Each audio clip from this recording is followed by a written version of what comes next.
Good evening and welcome back to 30 at 6 and to our segment Dialogue with Leadership.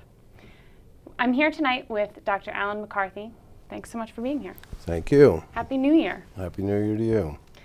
So tomorrow evening there will be a public hearing to solicit comments on your request to the county's legislative delegation to put forth a bill to allow the county to declare a special taxation district that would not require 100% buy-in from residents. Can you talk about why you're pursuing that and what it means?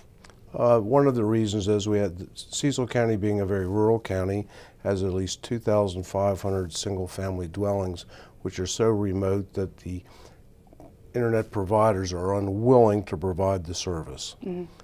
What I'm trying to do is create an opportunity for them, if they so choose, to voluntarily ask the county to assist them in basically being connected to internet. The way that this would work, once these people showed up, if 6 out of 7, or actually 67% of the people in a certain jurisdiction wanted it, we would basically see what it would cost to do it. The cable provider would pay a certain amount of it, and the amount that they wouldn't pay would basically be provided by the county. Mm-hmm. And that would be added to their payroll, their real estate tax at the end of the year on a pro rata basis until it was paid off, and at which time there would be no further charge. And why is the issue of broadband access and eliminating these dead zones in the county so important? Well, one of the reasons is number one, information technology is important. Number two, many people nowadays work from their homes, mm-hmm. and internet provides broadband. It basically provides internet services and interconnections with the rest of the world. Yeah, and it seems like an important thing there's so many initiatives for moving the county forward and, yes. and attracting businesses, mm-hmm. and do you think that broadband access is important for that? Well, it's not important. It's basically absolutely positively mm-hmm. necessary. We've moved into the 21st century, and this is the way things are going to be. We can't go backwards, so what I'm trying to do is make certain that Cecil County can stay up with the rest of the state and the nation. And this is a way to do it very inexpensively. Mm-hmm. Now, there's expense to the people, but if they decide that they need it, the county is willing to step forward and provide the necessary funding so it can happen. So that's one priority that your administration has going into the 2019 Maryland legislative session. Okay. Can you talk about any other issues that are important? Well, another issue is basically we need some money to put in some infrastructure in the Bainbridge Naval Training Center. This would be for Bainbridge development to offset some of the expenses in order to bring viable companies in to mm-hmm. set up a location there. I've asked the state governor, Larry Hogan, to provide $5.5 million for infrastructure development, which will basically assist us in developing and bringing good corporations to Bainbridge.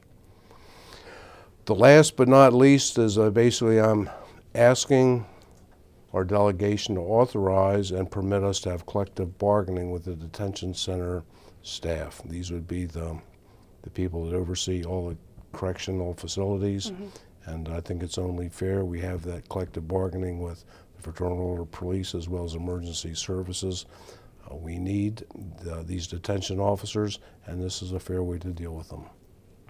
Okay. So those are 3 primary legislative initiatives this year.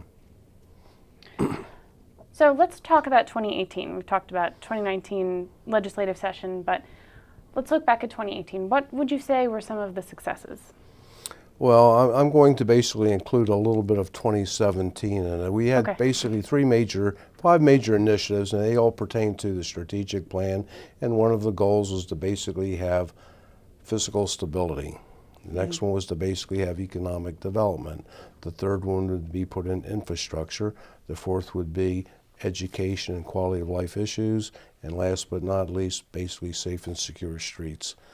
I personally feel that we've done an outstanding job on all 5 of those areas.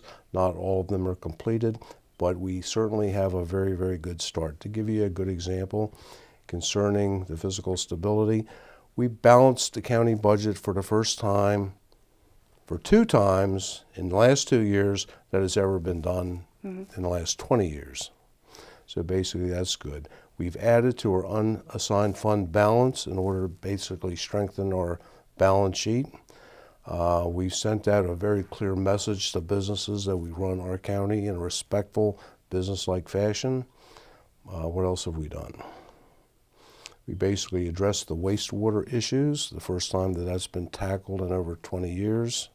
And bond rating agencies see that as quite a strong positive. And we've also maintained our bond credit rating. And that's all in the fiscal stability range. So it's very important, because one of the reasons these things are so important is when we go to the bond markets, if we don't have a high credit rating, we have to pay a higher interest rate. Right. If you have a low credit score, you pay more when you borrow Right. for your car or whatever you want to do. So it's important for the county to have a high credit rating. The next major issue is economic development. We were able to attract a number of wonderful businesses. One of them is Amazon Fulfillment Center. Mm-hmm. That, I can't remember the exact number, but it was multiple, tens of millions of dollars, hundreds of millions of dollars, as a matter of fact. They brought in over 1,100 jobs. They made a serious financial commitment. We brought in Lidl, which is a world-class food distributor out of Germany. Mm-hmm. We brought in True Air, Fortress Steel. These are major, major accomplishments. Nanotechnologies, or clean nanotechnologies, we brought them in. So we basically are diversifying our employment base, and the great thing about that is most of these businesses require very few services, but contribute a lot of money to the tax base. So we've expanded and diversified our tax base. Mm-hmm. That's a number of things with economic development.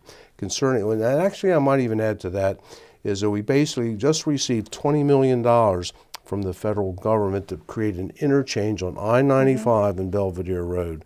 And that'll basically deal with increased truck traffic from the distribution centers and the new buildings or businesses that we're putting on a Route 40 corridor. Mm-hmm. This will really be a great asset.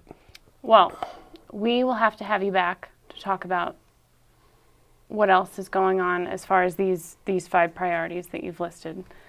And we look forward to talking to you next month. Well, thank you very much. I enjoy coming here. It's a lot of fun to tell you what's going on in the county. And what we're going to do going forward, we're going to build on the base which we've already established, which is very strong and solid. And we'll continue to improve and make life better for residents of Cecil County. Dr. Alan McCarthy, thank you so much. Thank you. My pleasure.